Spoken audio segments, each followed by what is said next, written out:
شام میں تنازع کے حل کے لیے کیا سفارتکاری کامیاب ہو سکے گی یا جنگ کی آگ اور بھڑکے گی؟ BBC اردو کے پروگرام سیربین میں خوش آمدید۔ ہمارے لندن اسٹوڈیو سے میں ہوں عالیہ نازکی اور میں ہوں امبر شمسی۔ شام کے بارے میں اقوام متحدہ کی رپورٹ کہ وہاں حکومتی فورسز اور باغی دونوں ہی انسانیت سوز جرائم میں ملوث ہیں۔ پاکستان کی تاریخ میں صنعتی آگ کے سب سے بڑے حادثے کو 1 برس مکمل ہو گیا۔ 264 مزدوروں کی ہلاکت کے بعد بھی کیا کارخانوں میں حفاظتی انتظامات بہتر ہو سکے ہیں؟ ان موضوعات کے علاوہ پروگرام میں یہ بھی دیکھیے گا۔ بانی پاکستان محمد علی جناح کی تقاریر کی آڈیو انڈیا کے پاکستان کے حوالے کر دی۔ ان تقاریر سے جناح کی کیسی شخصیت ابھر کر سامنے آتی ہے؟ جناح اینٹی ہندو نہیں تھے، وہ ہندوؤں کے خلاف نہیں تھے، ان کی لڑائی انگریزوں سے تھی۔ ہمارے ہفتہ وار سلسلے کلک میں دیکھیے گا کہ انٹرنیٹ کی دنیا سے پیسہ کمانا اگر مشکل نہیں تو آسان بھی نہیں ہے۔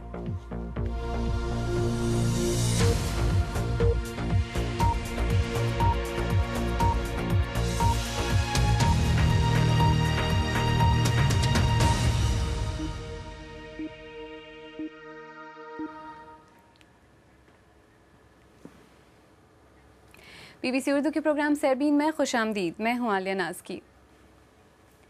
شام میں انسانی حقوق سے متعلق اقوام متحدہ کی تازہ رپورٹ کے مطابق تمام فریق جنگی جرائم اور انسانیت کے خلاف جرائم کے مرتکب ہیں۔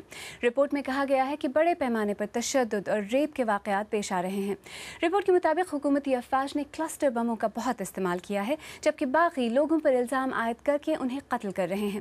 ادھر امریکی صدر براک اوباما نے کہا ہے کہ شام کے خلاف فوجی کارروائی کے ووٹ کو مؤخر کر دیا گیا ہے تاکہ شام کو اپنے کیمیائی ہتھیاروں کو تباہ کرنے پر آمادہ کرنے کے لیے روس اپنے اقدامات کر سکے۔ نامہ نگار این پینل کی شام میں تباہی پر خصوصی رپورٹ پیش کر رہے ہیں کاشف قمر۔ شام کی خانہ جنگی میں ہلاکت خیز بہت سی چیزیں ہیں، لیکن سب سے زیادہ لوگ روایتی ہتھیاروں کا نشانہ بنے ہیں، نہ کہ کیمیائی ہتھیاروں کا۔ گزشتہ 2 برس میں تفتناس کے اس قصبے پر بہت بم برسے ہیں اور ایک مقامی صحافی نے ایک حملے کا ریکارڈ رکھا ہوا ہے۔ ملبے سے بھرے راستوں سے گزرتے ہوئے ابراہیم نے ہمیں وہاں پھیلی تباہی کا منظر دکھایا اور چند ہی روز پہلے کے آخری فضائی حملے کی فلم بھی جو اس نے خود بنائی تھی۔ اس حملے میں 14 لوگ ہلاک اور بہت سے زخمی ہوئے تھے۔ باغیوں نے تفتناز میں ٹھکانے ضرور بنائے ہیں، لیکن سرکاری جوابی کارروائی کا نشانہ عموماً عام شہری بنتے ہیں۔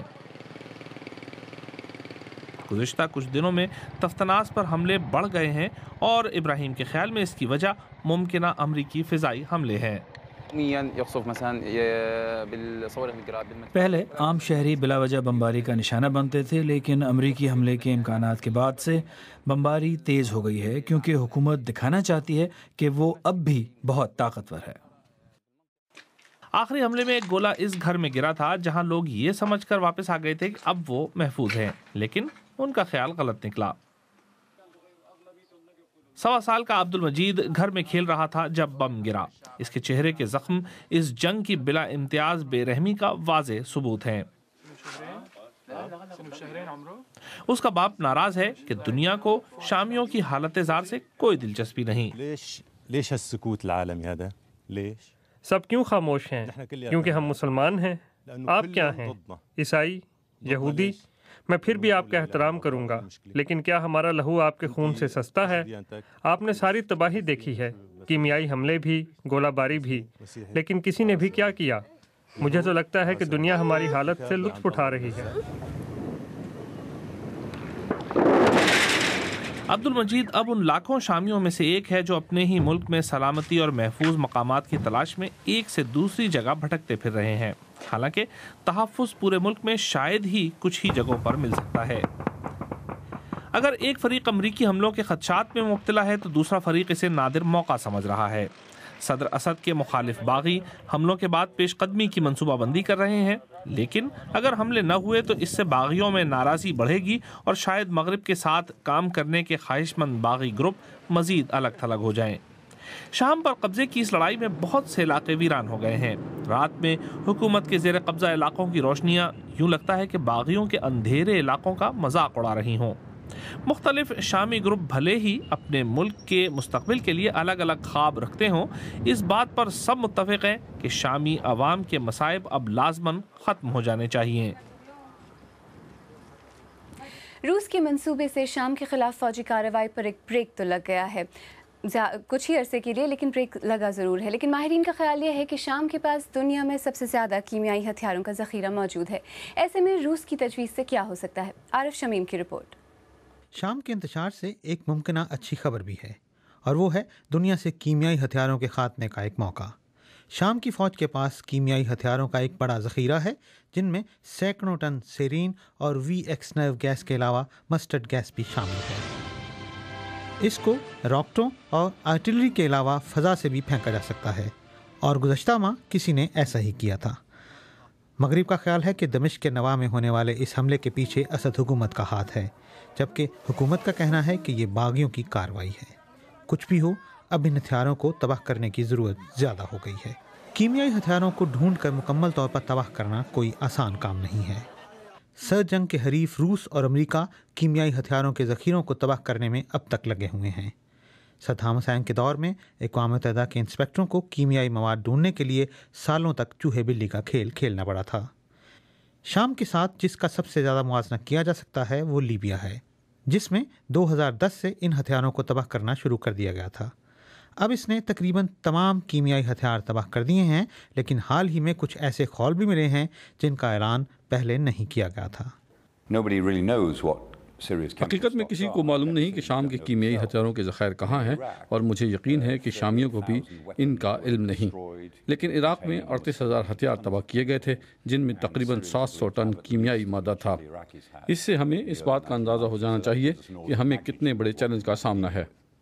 तो अब बैनुल-अक़वामी बरादरी को क्या करना चाहिए? माहिरीन का ख्याल है कि इस वक्त हथियारों को हाथ लगाना मुमकिन नहीं है। अब किसी किस्म की जंगबंदी की ज़रूरत होगी। जंग के दौरान इन हथियारों को तबाह करना शायद ठीक तरीका नहीं है। इराक़ की तरह उनको एक जगह ज़ख़ीरा करना एक अच्छा तरीका हो सकता है। इन हथियारों को मुल्क से बाहर मुंतकिल करना और फिर तबाह करना भी एक रास्ता हो सकता है। मेरे ख्याल में ये सब तकनीकी तौर पर मुमकिन है।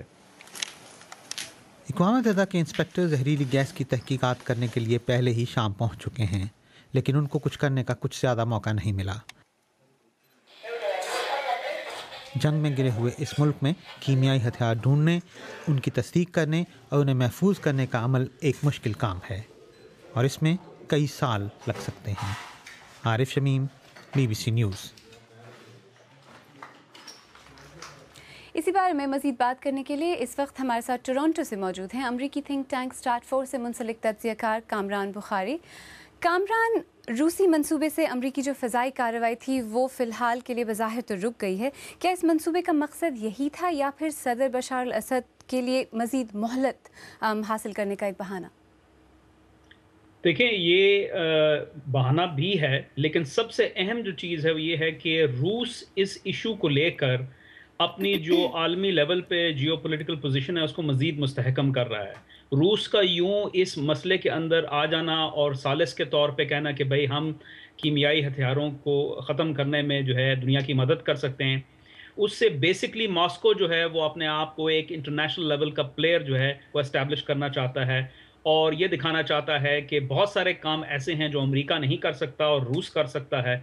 और ये जो है ओबामा इंतज़ामिया और अमेरिका के लिए जो है ये एक तशवीश का बायस है। अच्छा, रूस, जहाँ तक रूस का सवाल है, आपने रूस का जिक्र किया। सलामती काउंसिल के ज़रिए ताकत के इस्तेमाल के वो सख्त खिलाफ है, और अगर कोई भी करारदाद इस तरह की सामने आती है वो उसकी मुखालफत करेगा, ये हमें पता है। ऐसी सूरत में शाम के हथियार अगर आलमी निगरानी में जाएंगे तो वो किस इदारे के तहत होगा ये सब कुछ? जी, ये सबसे बड़ा अहम सवाल है कि किस के तहत जाएंगे। ये पूरा मंसूबा जो है ये पर्चे पे तो बहुत खूबसूरत लगता है, लेकिन ये है कि इसको असल में किस तरीके से जो है वो ऑपरेशनलाइज किया जाएगा ये तो अभी देखना बाकी है। कौन से मुल्क हैं, कौन से ममालिक हैं जो अपने फ़ौजों کو بھیجेंगे इस कार्रवाई करने में। सीज़ फायर ना हुआ तो, और सीज़ फायर कैसे होगा, यहाँ पर ये कोई ऐसा तो नहीं है कि दो फरीकैन हैं, यहाँ बहुत सारे फरीकैन हैं, एक तरफ हुकूमत शाम है, दूसरी तरफ बागियों की बहुत सारे धड़ हैं। तो अगर सीज़ फायर के दौरान किसी भी फौजी कुव्वत का इस तरीके से केमिकल वेपन्स को एक्सट्रैक्ट करना मुल्क में से, वो एक बहुत ही मुश्किल काम है। अच्छा, एक तरफ रूस है जो आपने कहा खुद को एक इंटरनेशनल प्लेयर की तरह इस्टेब्लिश करना चाह रहा है, दूसरी तरफ अगर देखा जाए शाम के जो कीमियाई हथियार हैं, आलमी निगरानी का अगर कोई तरीक़ा ऐसा निकल भी जाता है तो क्या वो अमेरिका को कबूल होगा जब तक कि सारे फैसला साजी के इख्तियार उसके ख़ुद के पास ना हो? देखें, अमेरिका जो है ज़ाहिर है अगर वो चाहे तो वो मिलिट्री स्ट्राइक्स कर सकता है और इस पूरे मंसूबे को रद्द कर सकता है, लेकिन चूंकि अमेरिका के अंदर जो है इसके ऊपर इख्तलाफ राय है, सदर ओबामा के ऊपर बहुत ज़्यादा दबाव है, तो इस वजह से वो इस मंसूबे को लेकर आगे चल रहे हैं। लेकिन बात सारी इतनी है कि कौन गारंटी करेगा कि ये जो है इस मंसूबे को अमली जामा पहनाया गया है। रूस के ऊपर भरोसा करना अमेरिका के लिए जो है वो एक मुश्किल काम है, क्योंकि जो है अमेरिका को भी पता है कि रूस बज़ाते ख़ुद ये काम नहीं कर सकता। रूस ने ख़ुद ये कहा है कि हम एक आलमी कम्युनिटी के तहत ये काम करेंगे। अब फिर बात वही आ जाती है, कौन सी आलमी कम्युनिटी, यूएन के पास अपनी तो कोई फोर्सेस हैं नहीं हैं, कौन से ममालिक फ़ौजें देंगे, इसमें कितना टाइम लगेगा और क्या ये कार्रवाई इवन मुमकिन है। जी, अगर सब मुत्तफ़िक हो भी जाते हैं तो शाम के जो कीमियाई हथियार हैं उनके ख़ात्मे का जो सिलसिला है, जो अमल है, उसमें कितना अरसा लग सकता है और इस दौरान क्या होगा? शाम में जो खाना जंगी चल रही है वो तो जारी रहेगी। देखें, अगर जो तखमीना जो है हमारे पास और जो कि वो काबिल भरोसा नहीं है कि भाई कितने कीमियाई हथियार सीरिया के जो है पास हैं, तो अगर उनको लिया जाए और ये अगर अस्यूम कर लिया जाए कि किसी किस्म की जो खाना जंगी है वो बीच में इंटरफियर नहीं करेगी, तो मिनिमम जो है ये 6 महीने का काम है। अगर कोई इसमें रुकावट नहीं आती, तमाम चीज़ें स्मूथली चलती हैं और ये बहुत बड़े असम्पशंस हैं। टोरंटो से कामरान बुखारी, हमसे बात करने का बहुत बहुत शुक्रिया। शाम पर हमले के बारे में अमेरिका ने वोट मौखर आखिर क्यों किया, हमारे नाजरीन क्या कहते हैं? अंबर? आलिया, शाम का मामला इतना उलझा हुआ है कि लोगों को समझ नहीं आ रही कि हीरो कौन है और विलन कौन है। मुबशर लतीफ़ लिखते हैं, अमरीकी तमाम सूरत हाल की निगरानी कर रहे हैं। जब उन्होंने ज़मीनी हक़ाइक़ देखे तो एहसास हुआ कि शाम पर फ़िज़ाई हमलों से तीसरी जंग अज़ीम शुरू हो सकती है। रज़ाक शाहिद कोहलर डेरा इस्माइल ख़ान से लिखते हैं, शाम में इस वक्त इस्लाम पसंदों का गलबा है, सो अमरीका पहले शाम में अपने मर्ज़ी के मोहरों की बिसात बिछाएगा और उसके बाद शाम पर जड़ दौड़ेगा।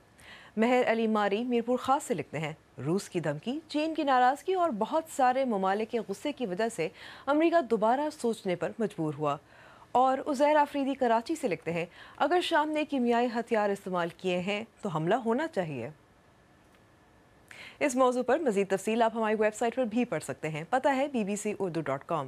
यहाँ ताज़ा तरीन ख़बरों के अलावा तज़किये, तबसरे, तस्वीर और वीडियोज़ भी मौजूद हैं।